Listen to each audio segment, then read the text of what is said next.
ፖርቹጋል የኔሽንስ ሊግ ዋንጫ ክብር ለሁለተኛ ጊዜ ማሳካቷን ትናንትና ምሽት አረጋግጣለች። ለአራተኛ ጊዜ በተከናወነው የኔሽንስ ሊግ የፍጻሜ ጨዋታ ስፔንና ፖርቹጋልን በፍጻሜ ያገናኘ ሲሆን መደበኛው 90 ደቂቃ ሁለታቸው በሆነ ውጤት ተጠናቋል። ለስፔን ጎሎቹ ማርቲን ዙቢሜንዲና ኦያርዛባል ናቸው ያስቆጠሩት። ለፖርቹጋል ደግሞ ኑኖ ሜንዴዝና የምንጊዜ ምርጡ ተጫዋች ክርስቲያኖ ሮናልዶ አስቆጥረዋል። ሮናልዶ CR7 ለሀገሩ 138ኛ ጎሉን ያስቆጠረው በኔሽንስ ሊግ ጨዋታ ደግሞ በ40 ዓመቱ እንግዲህ ጎል ማስቆጠር የቻለ በእድሜ ትልቁ ተጫዋች መሆን የቻለበትን አጋጣሚ ፈጥሯል። ኦያርዛባል በሶስት የፍጻሜ ጨዋታዎች ማለትም በ2001 የኔሽንስ ሊግ የፍጻሜ ጨዋታ ስፔን በፈረንሳይ 2-1 ስትረታ እንዲሁም ባሳለፍነው ክረምት በተደረገው የጀርመን የአውሮፓ ዋንጫ የፍጻሜ ጨዋታ ላይ ሀገሩን አሸናፊ ያደረገች ግብ ለእንግሊዝ ላይ ያስቆጠረው ተጫዋች ኦያርዛባል እንደነበር አይዘነጋም። በዘንድሮ የኔሽንስ ሊግ የፍጻሜ ጨዋታም ጎል አስቆጥሯል። ስለዚህ በሶስት ፍጻሜ ጨዋታዎች ላይ ለሀገሩ በተከታታይ ጎል ማስቆጠር የቻለ የመጀመሪያው ስፔናዊ ተጫዋች መሆን የቻለበትንም አዲስ ታሪክ ጽፏል። በተጨማሪው 30 ደቂቃዎች ምንም ተጨማሪ ጎል አልተቆጠረም። ስለዚህ ወደ መለያ ምት አምርቷል። ፖርቹጋል መለያ ምቱን 5-4 በሆነ ውጤት ማሸነፍ ለሁለተኛ ጊዜ የኔሽንስ ሊግ አሸናፊ መሆናቸውን ያረጋገጡ ሲሆን ይህም ሲሆን በታሪክ ለመጀመሪያ ጊዜ አድርጓል። የአሰልጣኝ ሉዊስ ዴላ ፉዌንቴ ሀገር ላፉሪያ ሮሃ እንግዲህ ወይም ደግሞ ስፔን ማለት ነው ከ25 ተከታታይ ጨዋታዎች በኋላ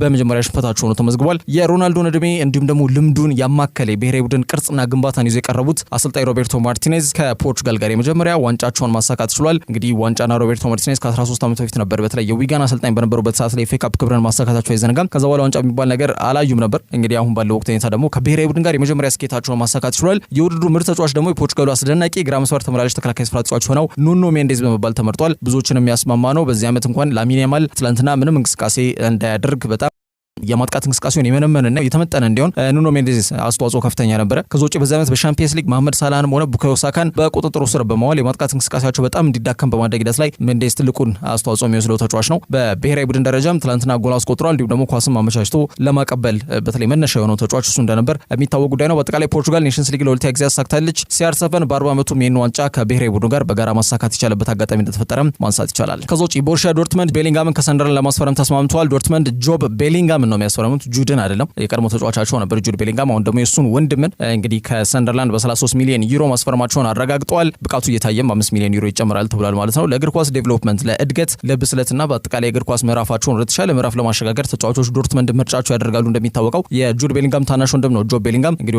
ወደ ዶርትመንድ ታሪክ ሁለተኛው ውዱ ፈራሚ ይሆናል ማለት ነው። የወቅቱ የማድሪድ ኮከብ ጁድ ከዚህ ክለብ ከዚህ ቀደም በዶርትመንድ ተጫውቶ እንዳለፈና በጣም በጥሩ ሂሳብ ማድሪድ እንደተቀላቀለ ይታወቃል። አሁን ደግሞ ታናሽ ወንድሙ የሱን ፈለግ በመከተል ወደ ጀርመን በማቅናት ለዶርትመንድ ፊርማውን አስቀምጧል ማለት ነው። ሰንደርላንድ ከ7 ዓመታት በኋላ ወደ ፕሪሚየር ሊግ የተመለሰ ቡድን እንደሆነ ይታወቃል። ከዛ ውጪ ሊቨርፑል 113 ሚሊዮን ፓውንድ ለፍሎሪያን ቪርትዝ ያቀረበው የዝውውር ገንዘብ ጥያቄ በድጋሚ ውድቅ ተደርጓል። እንግዲህ በሌቨርኩሰን ማለት ነው። ይህ ጉዳይ እንግዲህ በስፋት መነጋገሪያ የሆነ ይገኛል። አጠቃላይ የዚህ ተጫዋች የዝውውር ዑደት ነው መነጋገሪያ የሆነ የሚገኘው። ምክንያቱም ሌቨርኩሰኖች አሁንም ቢሆን ከዚህ ከቀረበው ገንዘብ በላይ ይወጣል የሚል እምነት አላቸው። ከተጫዋቹ አቅምና ክህሎት ጋር በተያያዘ እርግጥ ነው ተጫዋቹ የዓመቱ የቡንደስሊጋ ምርጥ ተጫዋች ተብሎ የተመረጠ ተጫዋች ነው።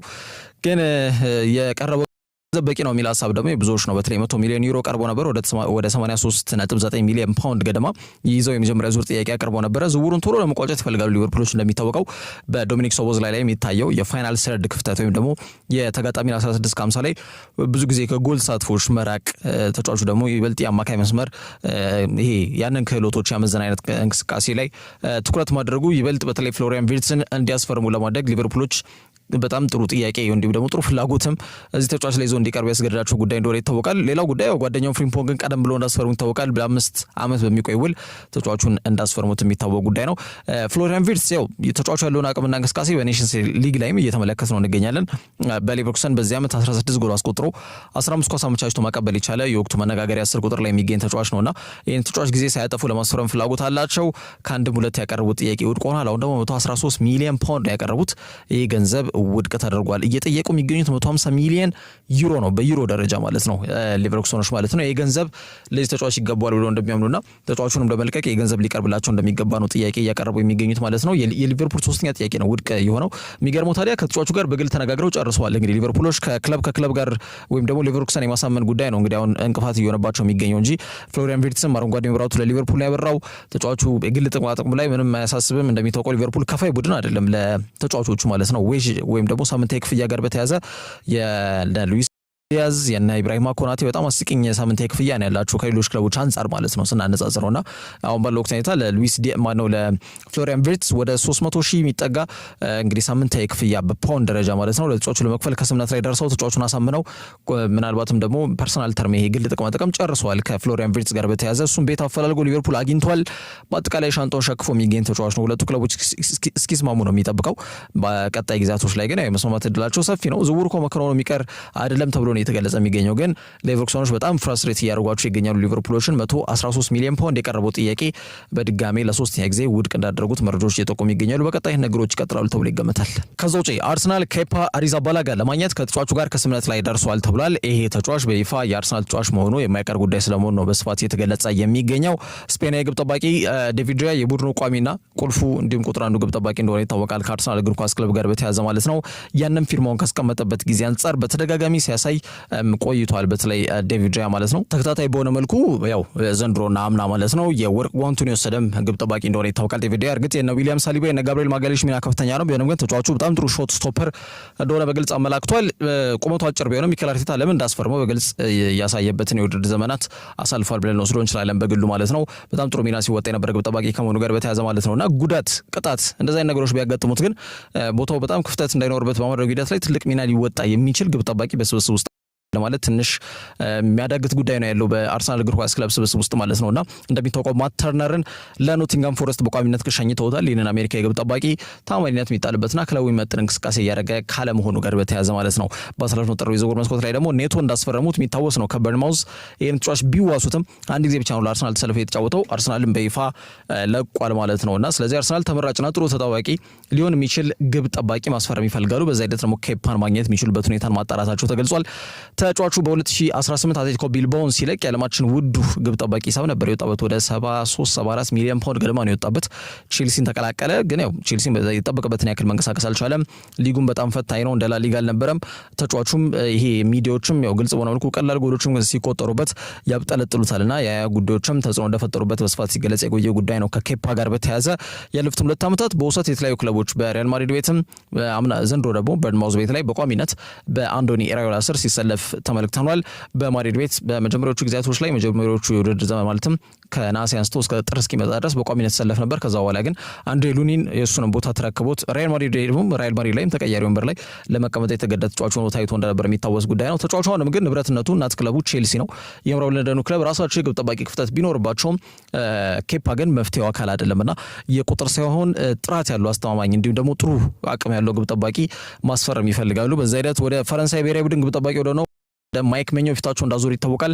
ይህን ተጫዋች ለማስፈረም ይፋ ጥያቄ ማቅርበዋል። በነገራችን ላይ ቼልሲዎች መልስ እየተጠባበቁ ይገኛሉ። ተጫዋቹ ደግሞ ወደ ብሪጅ የማቅናት ፍላጎት አለው ተብሎ የተገለጸ ይገኛል። በስፋት አዲስ ተሞክሮ ወደ ፕሪሚየር ሊግ በማቅናት ይበልጥ ደግሞ የእግር ኳስ ጉዞን በዛ መቀጠል እንደሚፈልግ እየተገለጸ ይገኛል። ከማይክ ሜኞ ጋር በተያያዘ ወደ 15 ሚሊዮን ዩሮ እንግዲህ ለዚህ ተጫዋች ጥያቄ ያቀርበዋል ተብሏል። ይህንን የገንዘብ መጠን ይበቋል በሚል ማለት ነው። እንግዲህ የኤሲ ሚላን ምላሾች የሚጠበቅ ይሆናል ማለት ነው። ይህ በእንዲህ እንዳለ ሚኬል አርቴታ ቡድን በቼልሲ እንደማይፈለግ የተነገረውን ተጫዋች ለማስፈረም ንግሮችን ሲጀምሩ ቆይቷል። ኬፓ በቼልሲ የሚያቆየው የመጨረሻ ዓመቱ ላይ ነው የሚገኘው። በቀጣይ ዓመቱ ሊጠናቀቃል። ስለዚህ 5 ሚሊዮን ዩሮ የውል ማፍረሻ ብቻ ነው ያለው። ይህንን እንግዲህ መድፈኞቹ ይከፍላሉ ማለት ነውና ለፕሪሚየር ሊጉ ልምድ ያለውን ይህንን ተጫዋች ለማስፈረም ከስምነት ላይ መድረሳቸው ስካይ ስፖርት በዘገባው ላይ አመላክቷል። ኬፓም ተስማምቷል ተብሏል። አሰልጣኙ ስፔናዊ ነው። አርሰናል ቤት ወደ 2 ተጫዋቾች ስፔናዊ ናቸው፣ ራሱ ግብ ጠባቂው ዴቪድ ራያን ጨምሮ ማለት ነው። ግብ ጠባቂ ደግሞ ተቀያሪ ወንበር ላይ ያለ ግብ ጠባቂ ከዋናው ቡድን ግብ ጠባቂ ጋር ነው ብዙ ጊዜ ልምድ የሚሰራውም አብረው የሚውሉትምና ከዛ ጋር በተያያዘ ስፔናዊ መሆኑም ይበልጥ ኬፓ ምርጫውን አርሰናል እንዲያደርግ ሆኗል ተብሏል። እንግዲህ ኬፓ ወደ አርሰናል ሲያቀና የዴቪድ ራያ ተጣዋቂ ግብ ጠባቂ እንደሚሆን አምኖበት ነው የሚያቀናው። መድፈኞቹ በ5 ሚሊዮን ፓውንድ እንግዲህ ዓለማችን ውድ ሂሳብ የወጣበትን ግብ ጠባቂ ባካፕ ወይም ደግሞ የቡድኑ ተጣዋቂና ተመራጭ ተጠባባቂ ወይም ሁለተኛ ግብ ጠባቂ አድርገው ማስፈረም ጥሩና ትርፋማ ቢዝነስ ስለመሆኑ የዝውውር ጉዳዮች ላይ ትኩረት አድርገው የሚሰሩ ጋዜጠኞችን ጭምር እየሰነዘሩት የሚገኘው ሀሳብ ነው። ከዛ ውጪ አሌሃንድሮ ጋርናቾን ለማስፈረም እንግዲህ 2 የእንግሊዝ ፕሪሚየር ሊግ ክለቦች ከዛ ውጪ ደግሞ አሰልጣኝ ኤሪክ ቴን ሃግም እንግዲህ ሌቨርኩሰን እንዲቀላቀል ለማድረግ ጥረት እያደረገ ይገኛል የሚሉ ተጫዋቾች ይወጡ ይገኛሉ። ከጋርናቾ ጋር በተያያዘ በይፋ ይሄ ተጫዋች ማንቸስተር ዩናይትድ እንደሚለቅ እንደተረጋገጠ ይታወቃል።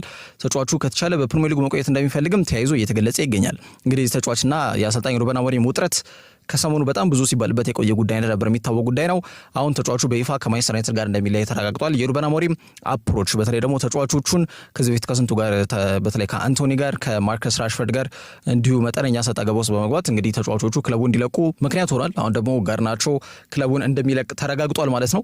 ጋርናቾ በኤሮፓ ሊግ የፍጻሜ ጨዋታ ላይ 20 ደቂቃ ብቻ ማግኘቱን ተከትሎ በጣም ንዴቱን ሲገልጽ እንደነበር የሚታወቅ ጉዳይ ነው። ከአሰልጣኙ ጋርም ውጥረት ውስጥ እንዲገባ ያስገደደው ነጥብ ያን እንደነበር የሚታወቅ ጉዳይ ነውና የውድድር ዘመኑ የመጨረሻ መርሃ ግብር ላይም ከስብስቡ ውጪ እንዲሆን ተደርጓል። ከአስቶን ቪላው መርሃ ግብር ላይ ቀዮች ሰይጣናት በቀጣይ ዓመት ተጠናክሮ ለመቅረብ የአሰልጣኙን ያጫወት ፍልስፍና ተጫዋቾች ላይ በጣም ተደራራቢ የነጥብ ጨዋታዎች በየሳምንቱ ሳይመጡባቸው በነፃነት እንዲረዱት ለማድረግ የአቋም መገምገሚያና መለኪያ ጨዋታዎችን ወደ ማሌዥያ በማቅናት ማከናወናቸው አይዘነጋም። በተለይ ደግሞ በቆይታቸው ላይ ተጫዋቹ ወደ ማሌዥያ ላይ ያቀኑት እንደሚታወቀው በጣም ጋርናቾ ላይ ሲታይ የነበረው አቲቲዩድና ቦዲ ላንጉዌጅ ወይም ሲያሳይ የነበሩ ባህሪያቶች በአጠቃላይ በክለቡ እንደማያውቁ ያመላካሽ ጉዳዮች እንደነበሩ ይታወቃል። እንደ ዴቪድ ቤካም አይነት የክለቡ የቀድሞ ተጫዋቾች ጉዳዩን በመተቸትም ለክለቡ ደጋፊዎች ክብር ማሳየት አለበት፣ በነጻ ሳይሆን በተለይ ጊዜና ገንዘባቸውን ሰውተው ነው የሚገቡት የሚል ሀሳብ ሰንዝሮ እንደነበረ አይዘነጋም። የጋርናቾን ባህሪ ሲተች ነበረ ዴቪድ ቤካም። ለደጋፊዎች የሚሰጠው አስተያየት በእጆቹ በተለይ የሚያመላክታቸው ጣቱ መሀል ጣቱ መውጣት ተያያዥ ነገሮች በጣም በስፋት ሲታዩ ነበር እዛ ማሌዥያ ላይና በክለቡ ጸንቶ እንደማይቆይ ይሄ አመላካሽ ነጥቦች ናቸው ተብሎ ሲገለጽ ቆይቷል። የተጫዋቹ ሁኔታ በጣም አጣብቂኝ ውስጥ መውደቆም ሲገለጽ ቢቆይም አሁን በይፋ ዩናይትድን ይለያያል ወይም ደግሞ ከዩናይትድ ጋር እንደማይቀጥል ተረጋግጧል ማለት ነው። ወዴት ያመራል የሚለው ጉዳይ ነው የሚጠበቀው። እንግዲህ አርጀንቲና የክንፍ አጥቂውን ተጫዋች ጋርናቾ በእንግሊዝ መቆየት እንደሚፈልግ ነው መረጃዎች የሚጠቁሙት። ማንቸስተር ዩናይትድ ለተቀናቃኝ እንዲሁም ለተፎካካሪ ቡድን ተጫዋቹን አሳልፎ የመስጠት ፍላጎቱ ባይኖራቸውም ግን አሁን ባለው ወቅት ሁኔታ የራትክሊፍ አስተዳደር ገቢ ማግኘት ላይ ነው ትኩረት እያደረገ የሚገኘው። ስለዚህ ተጫዋቹን ለመሸኘትና ገቢ ለማግኘት ዝግጁ ናቸው ተብሎ የተገለጸ ነው የሚገኘው። ወጣቱ አርጀንቲና ተጫዋች ስሙ በስፋት ከናፖሊና ከቀድሞ ክለቡ አትሌቲኮ ማድሪድ ጋር ባሳለፍነው ክረምት አንስቶ ሲያዝ የቆየ ጉዳይ ነበር አይዘነጋም። በመጨረሻም በክለቡ ጸንቶ ቆይቶ ነበረ። ከጊዜ ወደ ጊዜ ግን ውጤታማነቱ ሜዳ ላይ ልዩነት ፈጣሪ እንቅስቃሴው እየተዳከመ መምጣቱ በግልጽ የታየ ይገኛል። በክለቡ ደስተኛ ለመሆኑ ጉዳይ ደግሞ እየተበራከተ መጥቷልና አሁንም ያ ጉዳይ ሳይለቀው ቀርቶ ተጫዋቹን በማንቸስተር ከተማ የሚኖርበትን ቤት ገና በጊዜ ነው የሸጠው። ከዛ ውጪ ከአሰልጣኝ አሞሪም ክለብ ፈልገህ ብታገኝ ይሻላል ንግግር ደግሞ ተጫዋቹን መውጫው በር ላይ ያቆሞታል። ጋርናቾ የእግር ኳስ ጉዞ በአትሌቲኮ ማድሪድ ነው የጀመረው። ዩናይትድን በጊዜ ሂደት በ2021 ነው የተቀላቀለው ለዋናው ቡድን ማለት ነው። በካሪንግተን ብዙም ሳይቆይ ለዋናው ቡድን ቶሎ ማደግ ችሏል። በዚህ ውድድር ዘመን በሁሉም ጨዋታዎች ዘንድሮ ባደጋቸው 54 ጨዋታ 11 ጎል አስቆጥሮ 10 ኳስ አመቻችቶ ማቀበል የቻለ ተጫዋች ነው። የሚገራው ካገኘ ጋርናቾ በጣም ዓለማችን ላይ ተጽዕኖ ፈጣሪ ከሚባሉና ጥሩ አቅም ካላቸው ተጫዋች መካከል አንዱ መሆን የሚችልበት እድል አለው። ቪኒሲየስ ጁኒየር በካርሎ አንቸሎቲ ስር ምን አይነት ተጫዋች ሆኖ ለባላንዶር ራሱን እጩ ያደረገ ተጫዋች የሆነበት አጋጣሚ ተፈጥሯል እንደሚታወቀውና ተመሳሳይነት ባህሪ ስላላቸው ነው ጋርናቾ አሁን የሚገራው አሰልጣኝ ካገኘ ጥሩ አቅም ላይ የሚደርስ የሚችል ተጫዋች እንደሆነ በግልጽ እየታየ ይገኛል። ያው ተጫዋቹን ለማስፈረም በሊጉ ብቻ በተረጋገጠ ደረጃ አርሰናልና ቼልሲ ተጫዋቹን የማስፈረም ፍላጎት አላቸው። የቀድሞ አሰልጣኙ ቴነግ ደግሞ ተጫዋቹን ወደ ሌቨርኩሰን እንዲያቀና ለማድረግ ጥረት እያደረጉ ይገኛሉ ተብሏል። በድጋሚም በቤያሪና ለመጣመር ፍላጎት አላቸው ተብሎ እየተገለጸ ይገኛል። የጋርናቾ ቀጣዩ ማረፊያው ክለብ የት ይሆናል የሚለው ጉዳይ ይጠበቃል። ከዛ ውጪ ራፋኤል ሊያኦ ኤሲ ሚላንን ለመልቀቅ ወስኗል ተብሏል። ይህንን ተከትሎ ደግሞ ባየር ሙኒክ ተጫዋቹን ለማስፈረም ከፍተኛ ጥረት እያደረጉ እንደሚገኙ ነው መረጃዎች እየጠቆሙ የሚገኙት። የትኛውም ክለብ ቢያገኘው የሚመኙ አይነት የብቃትና የክህሎት አቅም ያለው ተጫዋች ነው ራፋኤል ሊያኦ። ለማየት የትላንትናውን የኔሽንስ ሊግ ጨዋታ መመልከት በቂ ነው። ትላንትና ተቀይሮ ከገባ በኋላ የስፔንን የቀይ መስመር በጣም ሲረብሽ የነበረ ተጫዋች ነበረ ራፋኤል ሊያኦ ማለት ነው። ኦስካር ሚንጌዛን ከዞጪ ኦስካር ሚንጌዛን በጣም ደካማ እንቅስቃሴ ከዚህ ተጫዋች ጋር በተያያዘ ሲያደርግ መሆኑን ወይም ደግሞ በጣም ክፍተት እየታየበት መምጣቱን ተከትሎ በተለይ አሰልጣኝ ሉዊስ ዴላ ፉዌንቴ እሱን በፔድሮ ፖሮ ቀይረው ነበር። ፔድሮ ፖሮ ሜዳ ላይ ከቆየ በኋላ ብዙ አልቆየም። የራፋኤል ሊያኦ እንቅስቃሴን አስቆሞ ቢጫ ካርድ ተመልክቷልና ላሚን ያማልም እንዲሁ በሂደት ወደ በተለይ ተጨማሪ 30 ደቂቃዎች ከተጨመሩ በኋላ ከሜዳ ተቀይሮ እንዲወጣ በየርሚ ፒኖ አድርገው የርሚ ፒኖ ነው መጠነኛ በሆነ መልኩ የራፋኤል ሊያኦን እንቅስቃሴ ለመገደብ ጥረት ሲያደርግ የነበረው እንጂ ሌሎቹ እነዚህ የጠቀስኳቸው ተጫዋቾች በአጠቃላይ በዚህ ተጫዋች እንቅስቃሴ በጣም ሲቸገሩ ነበርና ትላንትና ልዩነት ፈጣሪ እንቅስቃሴዎችን ለፖርቱጋል በግራ ኮሪደር በተለይ ደግሞ የሁለተኛው አጋማሽ ከ60 ደቂቃ በኋላ ሲያደርግ የነበረው ተጫዋች ራፋኤል ሊያኦ ነውና የትኛውም ክለብ ቢገባ የሚመኙ አይነት ብቃት እንዳለው የትናንትናው ጨዋታ ላይ በግልጽ ተመልክተናል። 200ኛ ጨዋታው ለሚላን ባደረገበት ሰዓት ላይ ተጨማሪ 200 ጨዋታዎችን በዚህ አድርጋለሁ ብዬ ገምታለሁ ብሎ ተናግሮ ነበረ። በሚላን ግን ያው ቃል በተግባር ብዙ አይቆየም እንደሚታወቀው በተለያዩ ጉዳዮች ማለት ነው። የአሰልጣኝ መቀየር፣ በደጋፊዎች መተቸት፣ ብዙ ነገሮች ሊጠቀሱ ይችላሉና በተለይ በዚህ ዓመት ከአቅም በታች የተጫወተ ይገኛል በሚል በአቋሙ መዋዠቅ ደስተኛ ያልሆኑ የሚላን ደጋፊዎች እንዳሉ መረጃዎች በስፋት ሲወጡ እንደነበረ አይዘነጋም። በማህበራዊ ትስስር ገጽ ላይም ተጫዋቹ የሚደርሱ መልእክቶች ያንን ነው የሚያመላክቱት። ከዛ በተጨማሪ ሮሳኔሪዎቹ ስብስባቸውን በማጠናከር ከከተማ ተቀናቃኛቸው ኢንተር ሚላን ጋር ያላቸውን የስብስብ ጥራት ልዩነት ለማጥበብ ሲሉ ለራፋኤል ሊያው ሊቀርብ የሚችለውን ገንዘብ ከግምት ውስጥ ሊከቱ ይችላሉ መባሉ ደግሞ የተጫዋቹ የዝውውር ጉዳዮች ላይ ትኩረት አድርገው የሚሰሩ ታማኙ ጋዜጠኞች መካከል አንዱ ፋብሪዚዮ ሮማኖ ዘግቦታል። ያንን ተከትሎ የጀርመኑ ኃያል ክለብ ባየር ሙኒክ ተጫዋቹን ለማስፈረም እንቅስቃሴ በይፋ ጀምሯል። ከዚህ በፊት ስማቸው ከዚህ ተጫዋች ጋር ቢያያዝም ዝውውሩን ግን መቋጨት ሳይችሉ ነው የቀሩት። አሁን ግን በተለይ እንደነ ኪንግስሌይ ኮማን ለ10 ዓመት በዚህ ክለብ ቆይታ ያደረጉ አይነት ተጫዋቾች በይፋ ከሙኒክ ጋር ይለያያሉ። ሊሮይ ሳኔም በቀጣይ ወር በክለቡ ውሉ ይጠናቀቃልና ክለቡንም የመልቀቅ እድሉ ሰፊ ነው የሚመስለው ባለው ወቅት ሁኔታ። ስሙም ከፌነርባቼ አንዴ ከአርሰናል ጋር በጣም በስፋት የሚያያይዙት ታምብሌዶች ወይም ደግሞ የዜና አውታሮች እየወጡ ይገኛሉ። ከሊሮይ ሳኔ ጋር በተያዘ ግን በክለቡ ጸንቶ ይቆያል የሚለው ትልቅ ጥያቄ ምልክት የሚነሳበት ርዕሰ ጉዳይ ነው። ስለዚህ ኮማንም ከለቀቀ ሊሮይ ሳኔም ለመልቀቅ እድሉ ሰፊ ከሆነ በተለይ ክንፍ ማጥቃት እንቅስቃሴያቸው መጠነኛ በሆነ መልኩ እንዳይሳሳ በማሰብ ቀጣይ ዓመትም ለአራትዮሽ ዋንጫ የሚንደረደር ቡድን ነው እንደሚታወቀው ሻምፒየንስ ሊግንም እንዲያሳካ በጣም ትልቅ ፍላጎት እንዳላቸው ይታወቃል። ያው ቡንደስሊጋውን በተለይ በባየር ሌቨርኩሰን ተነጥቀው ስለነበረ እሱን ማስመለሱ ጥሩ ነው። ቀጣይ ዓመት ግን ቡንደስሊጋውን ብቻ ካሳካ ወንበሩ መነቃነቁ አይቀርም። የቪንሰንት ኮምፓኒና ሻምፒየንስ ሊግ ላይም ጠንካራ ቡድን ይዞ መምጣት መቻል አለበት። በዛ ሂደት እንደነ አንጋፋው ተጫዋቾች እንደነ ቶማስ ሙለርም ክለቡን ይለቃሉ። ስለዚህ ማጥቃት እንቅስቃሴያቸው እንዳይሳሳ ስጋት ውስጥ ገብተዋል ተብሏልና የቡድኑ ቴክኒካል ዳይሬክተር ማክስ ኤበርል ራፋኤል ሊያውን እንዲሁ ወኪሎቹን ለማነጋገርም ቀጠሮ ይዟል ተብሎ የተገለጸ ይገኛል። አሁን ባለው ወቅት ሁኔታ ማለት ነው። ፖርቹጋል የክንፍ አጥቂ መስመር ተጫዋች በሚላን እስከ 2028 የሚያቆይ ውላለው። ዘንድሮ በሁሉም ጨዋታዎች 33 ጊዜ ነው ለሚላን ሰልፍ የተጫወተው። ራፋኤል ሊያው 8 ጎል አስቆጥሯል። 10 ኳስ አመቻችቶ ማቀበል ችሏል። አንድ ላንድ በጣም ዴድሊ ነው ወይም ደግሞ በጣም ገዳይ የሆነ አቅምና ክህሎት ያለው ተጫዋች ነው። በዘንድሮ በጣሊያን ሴሪያ በተለይ ኤሲ ሚላን ያው 8ኛ ደረጃን ይዘው ያጠናቁት እንደሚታወቀው የአውሮፓ መድረክ ተሳትፏቸው ትልቅ አጣብቂኝ ውስጥ ወድቆ ወይም ደግሞ የአውሮፓ መድረክ ተሳትፎ የላቸውም የውድድር ዘመኑ ላይ ማለት ነው። እስከዛ አንጻር ክለቡም ገቢ ለማግኘት ሲል ከዩኤፋ የሚያገኘው ገቢ አይኖርም። ምክንያቱም የአውሮፓ ሻምፒየንስ ሊግም የአውሮፓ ሊግም ኮንፈረንስ ሊግም ተሳታፊ ቡድን አይደሉም። ስለዚህ ለተጫዋች ጣው ነው ተጫዋች ገቢ ሊያገኙ የሚችሉት ማለት ነውና በዛ ሂደት ለራፋኤል ሊያው የሚቀርቡ የዝውውር ጥያቄዎችን ለመስማት ዝግጁ ሊሆኑ እንደሚችሉ ተገምቷል። አትሌቲክ ለተሰኘው ጋዜጣ የሚጽፈው ታማኒነት ካተረፉ ሌሎች ጋዜጠኞች መካከል አንዱ የሆነው ደግሞ ዴቪድ ኦርነስቲን ስለ ጉዳዩ ማብራሪያ ሰጥቷል። ባየር ሙኒክ አንድ የክንፍ አጥቂ ተጫዋች ለማስፈረም ጽኑ ፍላጎት አላቸው። ይህንን በተረጋገጠ ደረጃ ማንሳት ይችላለሁ። አሁን ግን ስማቸው በሰፊው ከሊያው ጋር እየተያዘ ይገኛል ሲል ሀሳብ ሰጥቷል። እንደ ካልቾ መርካቶ ዘገባ ከሆነ ደግሞ የጀርመኑ ኃያል ክለብ ሙኒክ የሊያውን ጉዳይ ቅርበት እንደሚሰጡት እንዲሁም ደግሞ የተጫዋቹን ወኪል ለማነጋገር ቀጠሮ ስለመያዛቸው አረጋግጫለሁ ሲል ዘግቧል። ተጫዋቹ ወደ 147 ሚሊዮን ፓውንድ የሚያወጣ የውል ማፍረሻ ሪሊዝ ክሎዝ አለው። ግን ያው ተጫዋቹ እስከ 85 እስከ 90 ሚሊዮን ዩሮም ከወጣ ሚላኖች ለመደራደር ዝግጁ ይሆናሉ ተብሎ ይጠብቃል። ተጫዋቹ ዝውውሩን ለማከናወን ፈቃደኝነቱን አሳይቷል ተብሏል። አሁን ሚላን ለመልቀቅ ዝግጁ መሆኑን የሚጠቁሙ መረጃዎች ናቸው እየወጡ የሚገኙት ከራፋኤል ሊያው ጋር በተያያዘ ማለት ነው። 1v1 አንድ ላንድ ለተከላካይ መስመር ተጫዋቾች ፈተና በጣም ራስ ምታት መሆን የሚችል ይሄ የዘውትር ስራው ያደረገው ተጫዋች ነው። ራፋኤል ሊያው የሚቀርብለትን ገንዘብ የተጫዋቹን ቆይታ ይወስኗል ተብሏልና በክረምቱ ከሚጠበቁ የተጫዋቾች የዝውውር ዑደቶችና ሂደቶች መካከል የራፋኤል ሊያው ጉዳይ በዋናነት ይጠቀሳል። ባየር ሙኒኮች ደግሞ ከፍተኛ ፍላጎት እዚህ ተጫዋች ላይ እንዳላቸው የተገለጸ ይገኛል። ከዛ ውጪ ባርሴሎና የማርክ አንድሬ ተር ስቴገንን ውል ለማቋረጥ መወሰናቸው ተገልጿል። ባርሴሎና እንግዲህ ቁጥር አንዱ ግብ ጠባቂ ማርክ አንድሬ ተር ስቴገን ነው። በተደጋጋሚ የሚያጋጥመው ጉዳቶችና በዚህ ውድድር ዘመን በርካታ ጨዋታዎችን ሰልፎ ግልጋሎት መስጠት አለመቻሉ የሚታወስ ነው።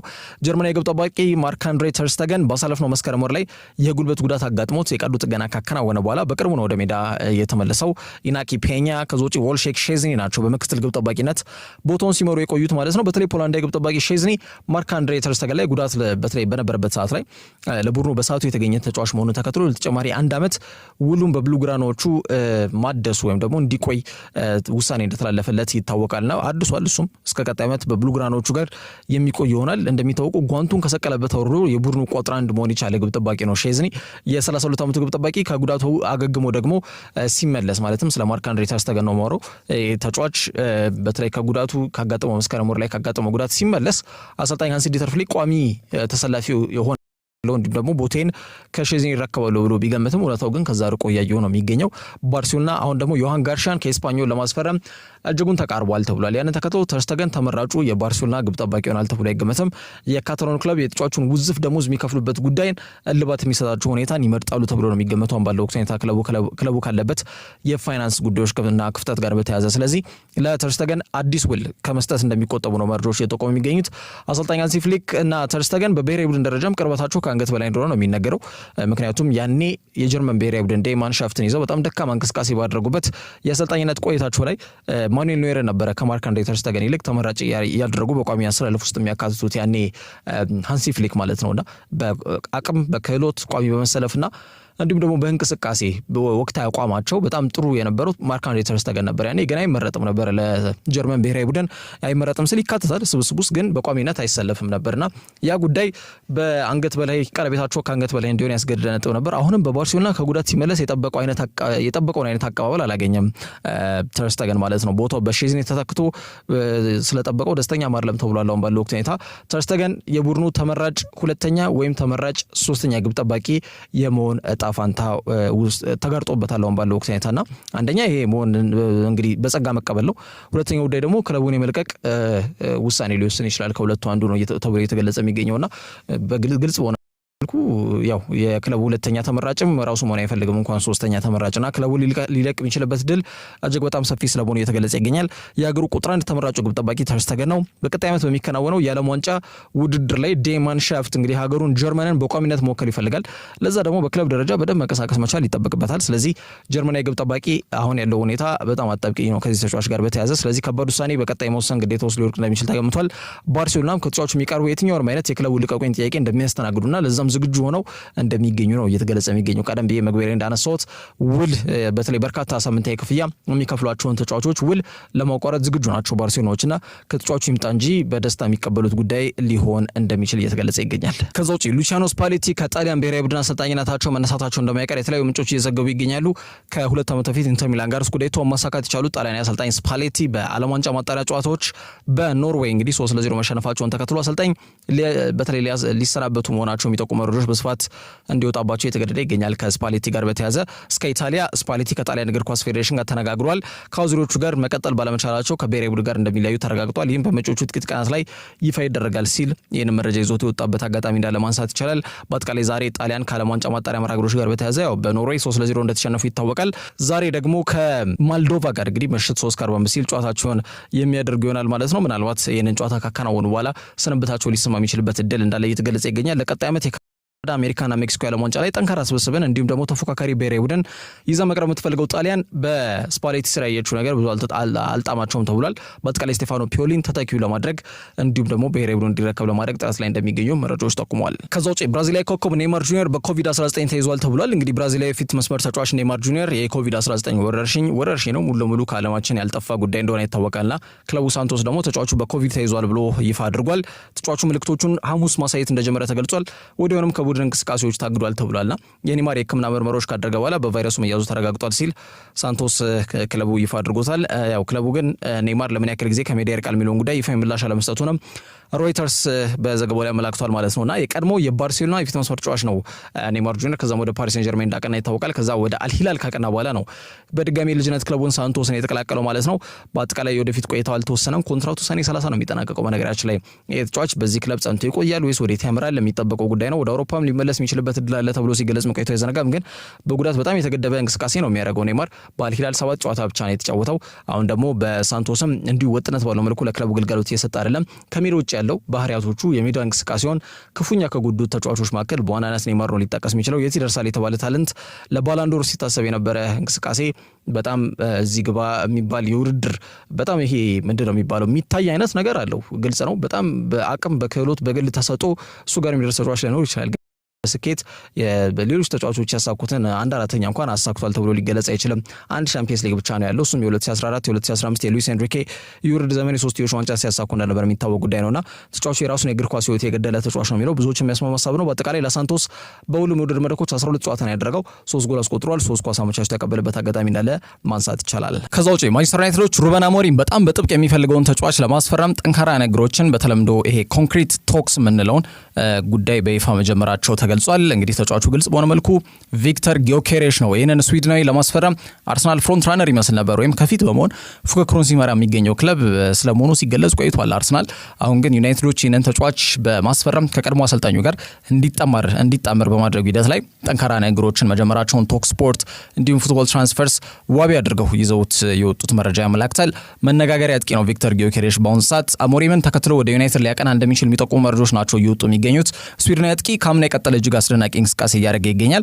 ታዲያ በዚህ አቋም ላይ እንዲገኝ እድል ከመስጠት አንስቶ መመሪያዎችን እንዲከተል በማድረግ ተጫዋቹ ለአሁኑ ማንነቱ በአሁኑ ሰዓት በርካታ ክለቦች እንዲፈለግ ምክንያት የሆነው ራሱ ሩበን አሞሪም ነውና የአጥቂ መስመር ተጫዋች በተለይ ደግሞ የቀድሞ አሰልጣኙ ሩበን አሞሪም ወደ ማንቸስተር ዩናይትድ ማቅናቱን ተከትሎ እሱም አብሮት ወደ ኦልድ ትራፎርድ የማቅናት ሀሳብ ካለው በሚል ጥያቄ ቀርቦለት እንደነበር አይዘነጋም ለቪክተር ጊዮኬሬሽ በኔሽንስ ሊግ መርሃ ግብሮች ላይና እዛ ብዙ አጥቂ አማራጮች አሉት እኔ እንኳን ማስፈልጉ አይመስለኝም ሲል ምላሽ ሰጥቶበት እንደነበር ዘነጋም ግን ካስፈለገኝ ይሄዳሉ ማለት ነው ተብሎ ሲተረጎም መቆየቱ ይታወሳል። ግን አሁን አሰልጣኙ ዩናይትድም ይህንን ተጫዋች የማስፈረም ፍላጎታቸው ጠንክሯል ተብሏል። እንደሚታወቀው ሩበን አሞሪም ወደ ማንቸስተር ዩናይትድ ካቀና በኋላ እያንዳንዱን የሜዳ ላይ እንቅስቃሴ ላይ የሚሳተፉ ወይም ቋሚ ተሰላፊ ሆነው ቡድን ውስጥ የሚገኙ ተጫዋቾችን እየሞከረ ነው የሚገኘው በተለያዩ መርሃ ግብሮችና ጨዋታዎች ላይ። ቪክተር ጊዮኬሬሽ ላይ ግን አይኑ ስለማረፉ የቦታ መተካት መቻል እንዳለበት ያመነ ይመስላል የሚሉ ሀሳቦች ናቸው እየወጡ የሚገኙት። ንግግሮች ደግሞ በይፋ ተጀምሯል ሲል ጀርመናዊው ታማኝ ጋዜጠኛ ፍሎሪያን ፕሌተንበርግ ነው የዘገበው። ጊዮኬሬሽ በቀላል ሂሳብ ግን ክለቡን ይለቃል ተብሎ የሚገመት አይነት ተጫዋች አይደለም። ስለዚህ መጀመሪያ ዩናይትድ አንድ ሁለት ተጫዋቾችን ለሽያጭ ማቅረብ ከነሱም ገቢ ማግኘት መቻል እንደሚኖርበት ይታመናል። ቁጥሩ በራሱ አፋውቶ ይናገራል። ምንም ስለዚህ ተጫዋች ከዚህ በላይ መናገር አያስፈልግም። በጣም አስደናቂ የአጥቂ መስመር ተጫዋች እንደሆነ ማሳያ ጉዳዮች ናቸውና ዩናይትድ በቀጣይ ዓመት አሰልጣኙ የሚፈልገውን አይነት ስብስብ እንዲኖረው ለማድረግ ይጥራሉ ተብሏል። የ9 ቁጥር የአጥቂ መስመር ተጫዋች ደግሞ አጀንዳው ላይ ከፊት ያለው ጉዳይ ነው በዩናይትድ አጀንዳ ላይና ጊዮኬሬሽ ደግሞ የክለቡ ቁጥር አንድ እቅድ ስለመሆኑ እየተገለጸ ይገኛል። ፍሎሪያን ፕሌተንበርግ ደግሞ ዩናይትድ በይፋ ጠንካራ ንግግሮችን ኮንክሪት ቶክስ ከስፖርቲንግ ሊዝበን ጋር በይፋ ጀምሯል ሲል በፊት ገጹ ላይ የዘገበው መረጃ ያመላክታል ማለት ነው። ከዛ ውጪ አርሰናል ቤንያሚን ሼስኮን ለማስፈረም አሁንም ድርድርና ንግግሮች ላይ እንደሚገኙ ተገልጿል። ሼስኮና አርሰናል አምና በዚህ ሰዓት አንስቶ ስማቸው በጥብስ ሲያዝ ቆይቷል። ስሎቬኒያዊው የ21 ዓመቱ ቁመቱ መለሉና በጣም ግዙፍ አጥቂ ተጫዋች ሼስኮ ካምናው በቀጠለ ጥሩ የሚባል የውድድር ጊዜን በግሉ እያሳለፈ ይገኛል። 21 አልኩኝ ዓመቱን ከጥቂት ቀናቶች በፊት 22 ዓመቱን ይዟል።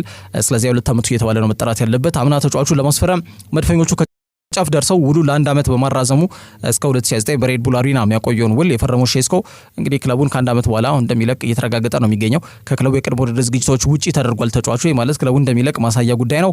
አርቢ ላይፕዚግ ቀጣይ ዓመት የሻምፒየንስ ሊግ ቦታን ይዞ ማጠናቀቅ አልቻሉም። አሰልጣኛቸው ማርኮ ሮዝን ቀደም ብሎ አሰናብተዋል። ስለዚህ ለሼስኮ የሚቀርቡ የዝውውር ጥያቄዎችን ክለቡ እንደሚቀበል ማሳወቁን ተከትሎ አርሰናል በድጋሚ ከተጫዋች ጋር ስማቸው ሲያዝ መቆየቱ የሚታወቅ ጉዳይ ነው። ከክለቡ ጋር ንግግሮችን ጀምሯል። ይህንንም የስካይ ጀርመኒው ጋዜጠኛ ፍሎሪያን ፕሌተንበርግ ማረጋገጫ የሰጠበት ጉዳይ ነው። አሁንም ግን በሁለቱ ክለቦች መካከል ድርድሩ እንደቀጠለ እንደሚገኝ ነው መረጃዎች የሚጠቁሙት። ተጫዋቹ ባሳለፍነው ክረምት ከዛም ደግሞ ባሳለፍነው ጥር ተጫዋቹን ለማስፈረም ሙከራ አድርጓል። አርሰናሎች ለሶስተኛ ጊዜ በዚህ ክረምት ተጫዋቹን ለማስፈረም እየተንቀሳቀሱ ይገኛሉ። በሚኬል አርቴታ ፕሮጀክት ምቹ ይሆናል ተብሎ የሚታሰበው ሼስኮ በክለቡ በጣም በጥብቅ ነው የሚፈለገው።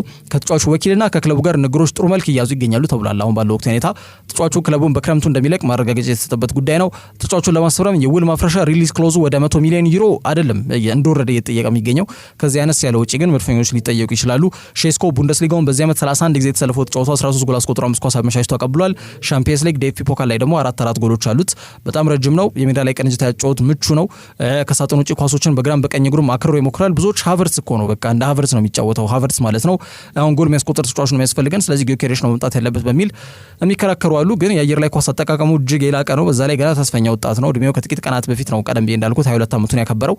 ስለዚህ የሁሉ ክህሎቶች በአሰልጣኝ ሚኬል አርቴታ ለፕሮጀክቱ ምቹ ብሎ የወሰደው ተጫዋች ስለመሆኑ መናገር ይቻላል። ድርድሮች እንደቀጠሉ ይገኛሉ። አርሰናል ተጫዋቹን ለማስፈረም እንዳምነው ብዙውን ጊዜያቸውን በድርድርና በንግግር ያሳልፋሉ ተብሎ አይገመትም። በቀጣይ ግን ንግግራቸውን አንድ ደረጃ በማሳደግ ምን አይነት እርምጃዎችን ይወስዳሉ የሚለው ጉዳይ ከአርሰናል እግር ኳስ ክለብ ጋር በተያዘ እንዲጠበቅ ያደርጓል። በመጨረሻም እንግዲህ ዩኤፍሲ 316ኛ ካርዱን አከናውኗል። ትናንትና ሌሊት ማለት ነው። በአጠቃላይ እንደነ ዶናልድ ትራምፕ ጨምሮ ሌሎች በኪነ ጥበብም ሊሆን ይችላል በአጠቃላይ ብቻ ተጽዕኖ ፈጣሪ የሆኑ ግለሰቦችም በኒው ጀርዚ ፕሩዴንሻል ሴንተር ተገኝተው ፍልሚዎቹን በአካል ታድመዋቸዋል። ድቫልሽቪሊ ቀበቶን አስጠብቋል። የኦሎምፒክ ሻምፒዮና ኬይላ ሃሪሰን ደግሞ የመጀመሪያ የዩኤፍሲ ቀበቶን የግል ክብሯን ማድረግ ችላለች ማለት ነው። እንደሚታወቀው ዩኤፍሲ የሚክስድ ማርሻል አርት የድብልቅ ማርሻል አርት ክህሎት ያላቸው ተፋላሚዎች በተለያዩ የክብደት እርከኖች ተከፋፍለው የሚያከናውኑት የፍልሚያ ዓለም ነው። እንግዲህ በአጠቃላይ ይሄ ስፖርት ዘርፍ የፍልሚያ አፍቃሪዎችን የሚያስደስትና ፉክክሩን ለመመልከት የሚያጓጉ የራሱ አፍቃሪያኖች ያሉት ትልቅ የስፖርት ዘርፍ ነውና ፕሩዴንሻል ሴንተር ኒው ጀርዚ ላይ ትናንትና ጠባቂ ፍልሚዎችን ይዞ ተመልሷል። 2 ለቀበቶ የሚደረጉ ፍልሚዎችን ይዞ ነበር የመጣው። ባንታምዌት ላይ ከ51 እስከ 54 ኪሎ ግራም የሚወዝኑ ተፋላሚዎች የሚፋለሙበት የክብደት እርከን ላይ የቀበቶ ባለቤት የሆነው ጆርጂያዊው ምራብ ድቫልሽቪሊ ከአሜሪካዊ የቀድሞው ቀበቶ ባለቤት ከነበረው ሹገር ሻን ኦማሊ ጋር ለ2 ጊዜ ያደርጉት ፍልሚያ በጆርጂያዊ ድቫልሽቪሊ አሸናፊነት ተጠናቋል። ኦማሊ ቀበቶን ለማስመለስ ነበር የለው ግን አልተሳካም። ፍልሚያው 4ኛ ዙር ላይ ተጠናቋል።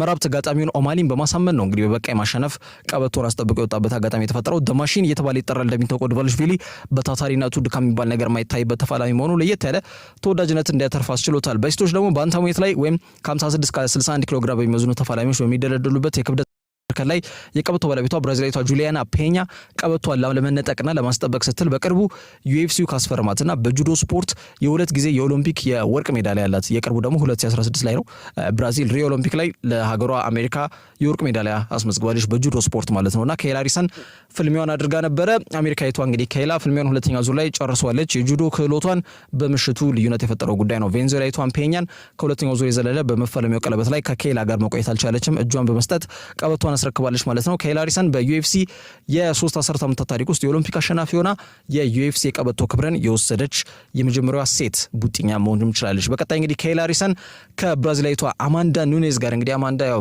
በሴቶች የምንጊዜ ምርጥ ተፋላሚዎች ተርታ ምንም ጥያቄና መልስ በሌለው መልኩ ስሟ ከፊት ብቻ ነው የሚጠቀሰው፣ ከፊትና ከፊት ነው የሚጠቀሰው። አማንዳ ኑኔዝ እንግዲህ ጓንቷን ከሰቀለችበት በመውረድ ኬይላን እንደምትፋለም ማሳወቋ ደግሞ ለፊልም አፍቃሪያን ጥም ቆራጭ የሆነ ዜናም እንደሚሆን እየተገለጸ ይገኛል። ለዛሬ ስለ ስፖርት መረጃዎች እነዚህ ይመስላሉ። በያላችሁበት ጥሩ ጊዜ ነው።